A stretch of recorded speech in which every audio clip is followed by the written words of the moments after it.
Imagina gastar, sei lá, quase 6 bilhões de reais num único ano apenas para construir algo totalmente do zero. O endividamento da empresa vai lá para cima e a gestão tem que convencer o mercado financeiro a, não entrar em pânico enquanto as obras não terminam. E o mercado odeia incerteza, né? Especialmente com dívida alta. Nossa, odeia. E foi exatamente essa montanha-russa que a Klabin atravessou recentemente. Mas o interessante é que essa gigante do setor de base florestal, que tem, mais de 125 anos de história, foi a público avisar os investidores de uma mudança gigante. A famosa virada de chave, não é? Exatamente. O discurso oficial agora é que a fase de, digamos assim, plantio acabou.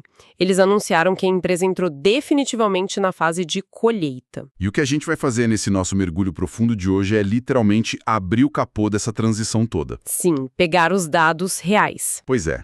Nós estamos olhando para as demonstrações financeiras da companhia de 2021 até os resultados bem recentes, do primeiro trimestre de 2026. E o nosso foco é decodificar o que essa tal colheita significa na prática, sabe? Para quem está de fora ou para quem quer investir, entender isso é crucial, né? Com certeza. A gente vai destrinchar a mecânica de como uma operação sai de um ciclo de gasto maciço, aquele capital intensivo mesmo, para uma fase de geração de caixa agressiva. É a anatomia de uma tese de investimento se materializando. Ah, e para entender o tamanho dessa colheita que a gente está vendo agora, entre 2024 e 2026, a gente precisa olhar para trás, para a semente gigantesca que eles plantaram. O projeto Puma 2. Exato, Puma 2. Não tem como falar do momento atual da Klabin sem falar do impacto financeiro que foi erguer aquele complexo industrial gigantesco lá em Ortigueira, no Paraná. Olha, o Puma 2 foi de longe o maior ciclo de investimentos da história inteira da Klabin. E ele mudou completamente, mas assim, completamente a escala de produção da empresa. Foi dividido em fases, certo? Sim, duas grandes etapas. Primeiro, a gente teve a máquina de papel 27, a MP27, que deu a partida lá em 2021. E aqui, tem um detalhe tecnológico que muda o jogo financeiro totalmente. Qual o detalhe? O tipo de papel? Exato. Essa máquina produz o Eucaliner. É um papel craftliner feito 100% com fibra curta, a fibra de eucalipto. E, historicamente, para fazer um papel de alta resistência, a indústria exigia fibra longa, que vem do pinus. Ah, entendi. E o pinus demora muito mais para crescer, né? Exatamente. O pinus leva uns 15 anos para chegar no ponto. O eucalipto cresce em 7. Nossa, menos da metade do tempo. Sim. Conseguir fazer um papel super resistente com uma árvore que cresce muito mais rápido significa que o capital investido gira numa velocidade muito maior. É uma vantagem competitiva brutal. Faz todo sentido. Gira mais rápido, traz retorno mais rápido. E depois teve a segunda etapa, né, que foi a MP28. Isso. A MP28 é mais focada em papel cartão e ela começou a operar em meados de 2023. Mas claro, tudo isso exigia um volume de dinheiro absurdo. Os relatórios mostram bem isso. O CAPEX, que, para quem nos acompanha, é aquele dinheiro usado para comprar ou melhorar os ativos físicos da empresa, ele simplesmente bateu 5,8 bilhões de reais só em 2022. É um peso enorme no balanço. Muito. Aí em 2023 começou a recuar um pouco, foi para 4,3 bilhões, e olha que nem era só o Puma 2 rodando ao mesmo tempo. Ah, não, tinham várias frentes abertas. Tinha o Projeto Figueira, que é uma unidade nova de papelão ondulado lá em Piracicaba, que ligou as máquinas em abril de 2024. Tinha até modernização de caldeira em Monte Alegre. O nível de estresse financeiro e até operacional de tocar tantos megaprojetos de forma simultânea é imenso. Como a gente falou no começo, o mercado costuma punir bastante as ações de empresas que estão nessa fase de construção civil pesada. E por que exatamente punem tanto? Porque a dívida sobe, sabe? Os materiais e os fornecedores da obra precisam ser pagos hoje, em dinheiro. Mas a receita que aquelas máquinas vão gerar só vai entrar daqui a anos. Fica um hiato ali de geração de caixa. Exatamente. Tem o risco de atraso, o orçamento pode estourar. Mas a grande virada de chave da Klabin foi ter executado o Puma 2 direitinho e iniciado o ramp-up, que é aquela curva de aprendizado da máquina até ela atingir a capacidade máxima. Eles acertaram o timing, pelo visto. Sim, bem no momento em que a demanda por embalagem estava se reconfigurando no mercado. Eu tava pensando aqui numa analogia, é tipo passar uns 4 anos construindo um mega resort de luxo. Boa comparação. Tipo, durante a obra é só guindaste, poeira, boleto chegando de material de construção. O estresse da diretoria deve ir lá no teto. E os investidores ficam na porta perguntando quando abre, né? Total. Mas lendo os balanços de 2024 e 2025, o que a gente vê é que, finalmente, as cercas da obra foram desmontadas, a poeira baixou e os hóspedes começaram a fazer o check-in. O dinheiro das diárias está caindo lá conta. E a prova matemática de que a construção de fato acabou, como você falou, é a queda vertiginosa desse CAPEX. Sim, despencou. E foi uma queda, bom ressaltar isso, estritamente alinhada com as projeções, os guidance que a própria gestão já tinha passado ao mercado. Eles cumpriram a palavra. O mercado adora quando a empresa cumpre o que promete. Sem dúvida. O nível de investimento caiu para 3,3 bilhões em 2024 e depois para 2,8 bilhões agora em 2025. E sobre aquele projeto principal, o Puma 2? Para você ter uma ideia, o Puma 2 em si exigiu 365 milhões em 2024. Isso basicamente marca o fim dos grandes embolsos daquela obra monumental. Acabou a torneira aberta. E com o fim das obras, o foco interno da companhia muda completamente. Não é mais sobre como construir rápido, mas sobre como operar barato. E é aí que entra aquele termo que a gente vê em todo o relatório do setor, o famoso custo caixa total. O pesadelo de muita empresa de commodities. Pois é, que basicamente é o quanto a empresa gasta do próprio bolso para produzir cada tonelada de celulose ou de papel, né? Exato. E manter esse número sob controle é tipo o que difere as empresas que sobrevivem das que quebram em um setor cíclico. E a Klabin foi bem nisso. Eles foram cirúrgicos. A Klabin cravou esse custo caixa em R$ 3.173 por tonelada em 2024 e conseguiu manter isso em torno de R$ 3.200 em 2025. Mesmo com toda a loucura do mercado global. Sim, num cenário que ainda sofre muito com variação de frete ou preço dos insumos químicos subindo, o câmbio oscilando sem parar, travar o custo de produção nesse patamar exige uma operação logística extremamente enxuta. Mas espera aí. Eu fiquei com uma dúvida além dos relatórios. E acho que há uma contradição gigante nessa história. Qual seria? Assim, se a promessa para os acionistas era fechar a torneira do CAPEX, parar de gastar com obra e focar em colher o lucro dessas máquinas novas, como é que a Klabin justifica aquele gasto monstruoso de 6,4 bilhões de reais comprando ativos florestais no projeto Caeté, e bem no meio de 2024? O Caeté. Boa pergunta. Sabe, despejar bilhões comprando terras da Arauco e plantações de eucalipto não destrói totalmente essa narrativa de parar de investir e começar a lucrar? Eu entendo perfeitamente porque parece contraditório. Pode soar muito contraintuitivo olhando só o número frio. Mas o projeto Caeté é justamente o mecanismo que garante que o custo caixa não saia de controle nessa fase de colheita. Como assim? Explica essa mecânica. A gente precisa entender como a verticalização funciona nesse setor de base florestal. Pensa numa máquina gigante como a MP28. Aquela nova de papel cartão? Ela mesma. Ela não para nunca, opera 24 horas por dia, 7 dias por semana. E ela devora florestas inteiras para rodar. Se a empresa não tem madeira própria suficiente, o que ela faz? Ela tem que ir no mercado comprar de terceiros. E aí ela fica refém do preço daquele momento. Fica refém da inflação da madeira, totalmente refém. Se o preço da terra na região subir, ou se, faltar eucalipto no mercado independente, a margem de lucro da empresa inteira vai para o espaço. Não importa o quão moderna e eficiente seja a sua máquina. O insumo fica muito caro. Precisamente. E a meta histórica da Klabin sempre foi ter uma autossuficiência de pelo menos 75% de madeira própria. E quando eles desembolsaram aqueles 6,4 bilhões no projeto Caeté, eles ultrapassaram essa meta. Entendi. Eles garantiram o combustível da máquina. Garantiram um combustível barato para a fábrica nova. E tem um ponto ainda mais importante: a localização. Fica perto das fábricas? Muito perto. São florestas localizadas quase do lado do complexo no Paraná. E isso, na prática, esmaga o custo de logística. O frete de um caminhão carregando tora de madeira é um dos maiores ralos de dinheiro dessa indústria. O diesel tá caro, né? Muito caro. Então, Comprar o Caetê não foi um desvio da rota ou uma perda de foco. Foi, na verdade, um investimento estrutural de pura defesa. Fazendo uma analogia aqui, foi tipo comprar a fazenda de tomates que fica bem do lado do seu restaurante, para garantir que a inflação da salada nunca devore o lucro do prato principal. Perfeita analogia, é exatamente isso. Entendi a lógica agora.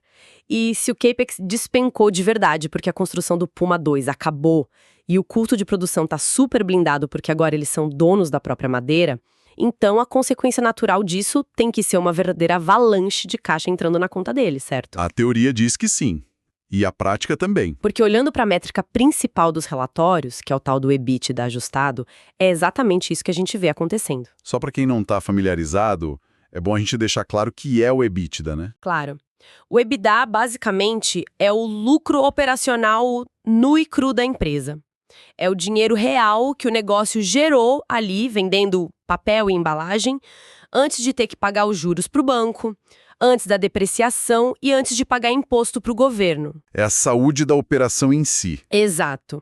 E, tirando os eventos não recorrentes, nosso pulo é absurdo. Os números validam totalmente a estratégia de longo prazo deles.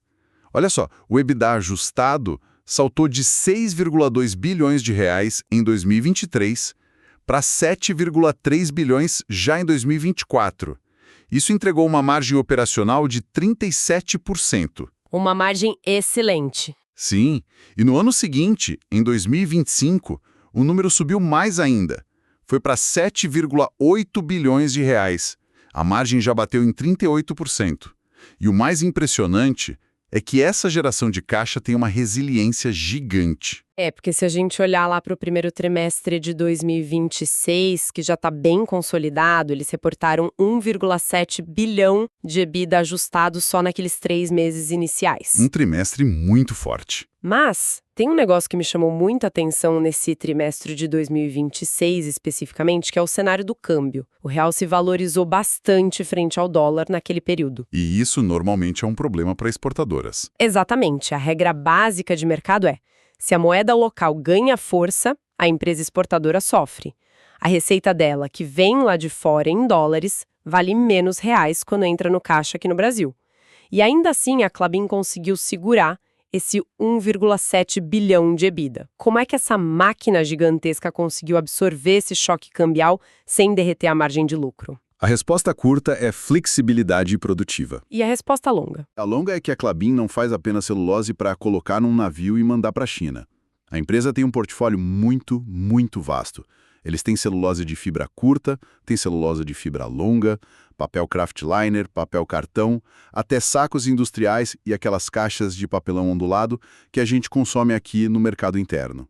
Ah, então eles jogam com o portfólio. O mecanismo funciona bem assim. Se o mercado externo de celulose piora muito, seja por causa do câmbio, como você citou, ou porque o preço da commodity caiu lá fora, eles não precisam continuar exportando a celulose com prejuízo ou com margem apertada. Eles não ficam travados numa coisa só. Não, eles pegam essa celulose e redirecionam para as próprias máquinas aqui dentro. Eles transformam isso numa embalagem com alto valor agregado e vendem aqui no mercado doméstico mesmo, onde muitas vezes as margens estão melhores naquele mês específico. Entendi. É uma integração que serve de amortecedor. Exato, um amortecedor gigante contra esses ciclos econômicos globais que costumam castigar o setor. Agora, a pergunta de ouro, de quem estuda esses balanços e de quem investe, claro, quanto de todo esse dinheiro gerado chega de fato no bolso do acionista? A parte que todo mundo gosta, né? Os proventos. Pois é. Em 2024, a distribuição de dividendos e juros sobre capital próprio foi de 1,5 bilhão de reais. Isso dá um dividend yield ali na casa dos 6,2%. Um retorno interessante. Sim. E em 2025, foram 1,2 bilhão de reais distribuídos, o que deu um yield de 5,3%. Mas, lendo os relatórios de 2024, tem uma alteração muito sutil lá, mas que eu achei crítica. A mudança na política? Isso, a Klabin mudou a política de dividendos deles. O teto, aquele alvo de distribuição que antes ficava entre 15% e 25% do EBITDA ajustado, foi cortado. Caiu para uma faixa entre 10% e 20%. E isso assusta muita gente. Muito. Historicamente, no Brasil, os investidores surtam e começam a vender ações quando a empresa avisa que vai reduzir o teto de dividendos. A minha dúvida é, se a geração de caixa estava explodindo para quase 8 bilhões, qual foi a racionalidade da gestão em querer reter mais dinheiro no caixa e pagar um pouco menos? Essa é, na verdade, uma das leituras mais importantes que a gente pode fazer sobre alocação de capital inteligente. A Klabin cortou o teto dos dividendos para pisar no acelerador da desalavancagem financeira. Para pagar dívida, então. Sim, a prioridade máxima da gestão nesse momento de colheita não é pagar um dividendo explosivo por um aninho só para agradar a bolsa, sabe? É tornar o balanço da empresa inabalável no longo prazo. Faz sentido. Se o EBITDA está quase em 8 bilhões, aqueles 5% que eles retiraram faz muita diferença, né? Faz toda a diferença. Reter esses 5% a mais significa ter ali centenas de milhões de reais fresquinhos adicionais todo ano prontos para abater a dívida bruta. O mercado financeiro adora dividendos altos, é óbvio, mas te garanto que os grandes fundos recompensam ainda mais uma gestão que zera o risco de insolvência. Eles querem dormir tranquilos, né? Exato. E esse movimento de desalavancagem agressiva, de focar em pagar dívida, nos traz para um dos movimentos que eu considero mais elegantes de todo esse ciclo, o famoso Projeto Platô. Ah, o platô. Nossa, eu achei isso um verdadeiro quebra-cabeça de inteligência financeira. Quando a gente junta as peças nos relatórios, dá para ver como a empresa transformou terra parada em bilhões de reais limpos no caixa. Como que funciona a mecânica desse negócio? O Projeto Platô foi estruturado em cima das chamadas TIMOs, Que é a sigla para... Timber Investment Management Organizations, certo? Isso mesmo, em inglês afiado. São fundos de investimento globais gigantescos. E eles existem com um único propósito: comprar e administrar ativos biológicos e florestais para o longo prazo. E aí, lembra do projeto Caetê que a gente acabou de falar? Lembro quando eles compraram os ativos da Arauco para garantir o combustível barato para o Puma 2. A tese de comprar a fazenda inteira para blindar o custo. Perfeito. Só que tem um detalhe. Ao comprar aquele pacote fechado, gigantesco do Caetê, a Klabin acabou adquirindo muito mais terras produtivas do que ela realmente precisava no curto prazo para manter a autossuficiência de 75%. Ficaram com madeira sobrando. Sobrando. E no mundo corporativo, madeira excedente no balanço significa capital imobilizado, dinheiro parado. E dinheiro parado é custo. O que a engenharia do Projeto Platô fez foi pegar essas áreas florestais excedentes do Caetê e vender exatamente para esses fundos, para as TIMOs. Ah, pera. Mas sem perder o controle da operação dessas florestas? Certo. Aí é que está o pulo do gato. A Klabin vende o ativo biológico, a árvore em si, para os fundos. Ela monetiza aquela floresta imediatamente. Mas ela, Klabin, continua sendo a gestora que opera, que cuida e faz o manejo de toda aquela terra. É genial. Os fundos gringos entram com a montanha de dinheiro e a Klabin entra com a experiência de quem sabe plantar eucalipto melhor que ninguém. É o casamento perfeito. O impacto contábil dessa manobra, só para ter uma ideia. No final de 2025, eles reconheceram 246 milhões de reais a mais direto no EBITDA. E de caixa. Uma injeção simplesmente esmagadora de 3,6 bilhões de reais direto no caixa da empresa, pagos à vista. Nossa! Deixa eu tentar sintetizar essa manobra toda. Manda. Eles compram um pacote enorme de terras, o Caetê, pegam a madeira mais próxima, a mais estratégica e usam como combustível barato para aquela fábrica nova rodar bem. Aí eles pegam as terras que sobraram, vendem para esses fundos internacionais que são loucos para investir em florestas sustentáveis, mas ainda cobram uma taxa para continuar cuidando das árvores para eles. E aí pegam esses 3,6 bilhões em dinheiro vivo e usam para, literalmente, aniquilar as dívidas que eles tinham tomado lá atrás para construir o Puma 2. É um xadrez corporativo impecável. E os reflexos disso nos indicadores de saúde da empresa são instantâneos. Dá para ver claramente na alavancagem. Sim, a alavancagem que, só lembrando, é a dívida líquida dividida pelo EBITDA, é a nossa principal métrica de risco.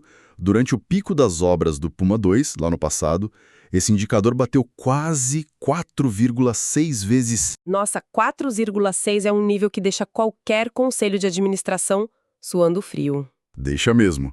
É muito alto. Mas graças a essa explosão de caixa que veio com a colheita, somada a esses 3,6 bilhões do projeto Platô, que foram direto para pagar boleto de dívida, a alavancagem despencou. Foi para quanto? Desabou para 3,3 vezes já no final de 2025. Uma queda vertiginosa. Se esse número de 3,3 já coloca a empresa super confortavelmente dentro da própria política financeira nova deles, que exige que a dívida fique sempre ali na faixa de 2,5 a 3,5 vezes o EBITDA. Tá, então a gente tem essa queda brusca do endividamento bruto. Só que lendo a linha das despesas financeiras nos relatórios, eles mostram que o custo médio da dívida, a taxa de juros que eles pagam para o mercado, também caiu. Caiu de 5,7% para 5,2% ao ano. Uma baita economia em escala. Demais. E aí eu te pergunto, essa queda nos juros é simplesmente o mercado recompensando a Klabin porque a dívida total ficou menor e o risco diminuiu? Ou tem algo a mais operando nos bastidores dessa taxa de juros? O risco menor, claro, ajuda muito. O mercado cobra menos juros de quem deve menos. Mas a outra alavanca financeira gigantesca que atua aqui atende pela sigla ESG: ambiental, social e governança. A famosa sigla. Mas isso tem impacto real em taxa de juros hoje? Muito. É exatamente nesse ponto que os relatórios de sustentabilidade da Klabin deixam de ser só, sabe, aquelas vitrines bonitas de marketing verde para inglês ver e se transformam em ferramentas brutais de engenharia financeira. E a Klabin tem muita chancela de sustentabilidade. Muitas. Eu vi que ela foi listada pelo 5º ano seguido no índice Dow Jones de sustentabilidade. Ela está naquela lista AAA do CDP, que é bem restrita, e acho que é a única da América Latina lá, né? Isso, a única latino-americana no AAA. Pois é. E, além disso, eles têm aquelas metas validadas cientificamente pela tal da SBTi para se tornarem uma empresa net zero até 2050, prometendo cortar os 90% das emissões, tendo 2022 como base. Os selos estão todos lá. Mas explica para quem nos ouve a mecânica prática disso. Como que uma meta de tirar carbono da atmosfera lá em 2050 consegue derrubar os juros de uma dívida corporativa que a empresa tem que pagar no banco hoje? O segredo está nas emissões de títulos de dívida chamados Sustainability Linked Bonds, os famosos SLBs. Ah, os bônus atrelados. Exato. Funciona assim.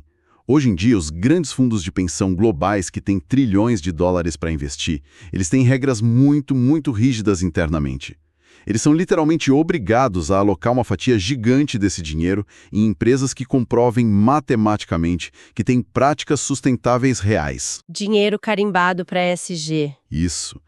Então, ao atrelar a taxa de juros de uma debênture ou um bond lá fora ao cumprimento de metas de descarbonização e provar que, de fato, cumpre essas metas usando esses índices de referência, a Klabin consegue acessar um dinheiro na Europa ou nos Estados Unidos que é subsidiado. É um capital muito mais barato, então. Muito. A pegadinha é, se ela falhar nas metas de emissão de carbono, se ela não entregar o que prometeu, a taxa de juros da dívida dela sobe automaticamente como punição. Tem um gatilho. Sim, um gatilho financeiro. Mas, como a Klabin tem um histórico excelente e cumpre as métricas, ela consegue pegar esse dinheiro e pagar menos juros do que pagaria se fosse pegar um empréstimo corporativo tradicional num banco qualquer. É um modelo fascinante, né? O juro é menor para a empresa e o fundo que emprestou a grana ganha o selinho verde de investimento limpo para mostrar para os cotistas deles lá fora. Todo mundo ganha. E tudo isso, se você parar para pensar, amarra de forma muito elegante aquele conceito do ROIC, o retorno sobre o capital investido. O ROIC, que é o que o analista raiz mais gosta de olhar. Pois é. Se a empresa gasta menos pagando juros da dívida por causa do ESG, gasta menos comprando madeira por causa do CAIT e gera mais dinheiro vendendo produtos acabados nas novas máquinas do Puma 2, o retorno operacional sobre cada real que a diretoria decide aplicar dentro do negócio simplesmente dispara. É pura eficiência. O ROIC acaba sendo, no fim do dia, a nota do boletim final da diretoria, né? Exatamente isso. O conjunto todo da obra. A disciplina de segurar o CAPEX e entregar o custo caixa exatamente onde eles prometeram no guidance. Essa verticalização florestal e a desalavancagem rápida usando o platô, tudo isso manda um sinal muito claro para o mercado. o sinal de que essa gestão tem previsibilidade. E em indústrias super pesadas, onde um projeto demora 10 anos para dar lucro e custa bilhões, previsibilidade vale ouro. Às vezes vale até mais que rentabilidade explosiva. Faz todo sentido. Bom, para amarrar tudo o que a gente dissecou aqui hoje, a tese de investimento atual da Klabin é meio que a confirmação de que aquela aposta arriscada de 5, 6 anos atrás funcionou, Deu certo. né? As demonstrações financeiras mais recentes conseguem limpar aquela imagem de uma empresa refém de canteiros de obra intermináveis e revelam, na prática, um complexo industrial moderno rodando a pleno vapor. O CAPEX baixou para níveis normais. O custo caixa cravou no alvo e o EBITDA está lá flertando lindamente com a marca dos 8 bilhões de reais por ano. E até o endividamento, que era aquela nuvem negra enorme pairando sobre as ações, está estruturalmente controlado e caindo trimestre a trimestre. A tal da fase de colheita não é só retórica de CEO, ela é real e os números estão aí abertos no relatório para provar. A gente está observando o momento de maturidade do ciclo deles. Eles aguentaram a tempestade de críticas com alavancagem alta durante a fase de expansão. Mas aí eles estruturaram um ecossistema próprio que blinda grande parte dessa cadeia de custos logísticos e operacionais. E agora, simplesmente colhem um fluxo de caixa livre. É uma execução técnica brilhante num cenário macroeconômico global que, honestamente, não costuma perdoar erros na alocação de bilhões de reais. Não tem espaço para errar com 5 bilhões. E com todo esse ecossistema florestal próprio tão otimizado e com essas máquinas novas rodando na eficiência máxima, a Klabin parece ter criado um escudo muito, mas muito espesso contra a volatilidade do mercado mundial. Um diferencial que poucas no mundo têm. Isso deixa uma reflexão muito provocativa para quem estuda essas dinâmicas do mercado financeiro e que eu queria deixar para quem está ouvindo a gente agora. Pensa bem. Se a empresa tem a flexibilidade tecnológica de olhar para o mercado global num mês péssimo, ver, sei lá, o preço da celulose desabando na China e ter a capacidade de simplesmente não vender com prejuízo... Redirecionar tudo internamente. Sim, redirecionar a celulose para as próprias máquinas dela, transformar isso em caixas de papelão super caras e vender no mercado interno para preservar toda a margem de lucro. Até que ponto essa agilidade torna a Klabin uma anomalia no setor de indústria de base? É a grande questão. Pois é, em um mercado onde produtores globais são, historicamente, há décadas, reféns dos ciclos econômicos super cruéis das commodities, será que o nosso agricultor aqui montou uma fazenda tão bem irrigada e tão independente que ele já não teme mais a época da seca? Fica aí a reflexão para quem investe ou pensa em investir.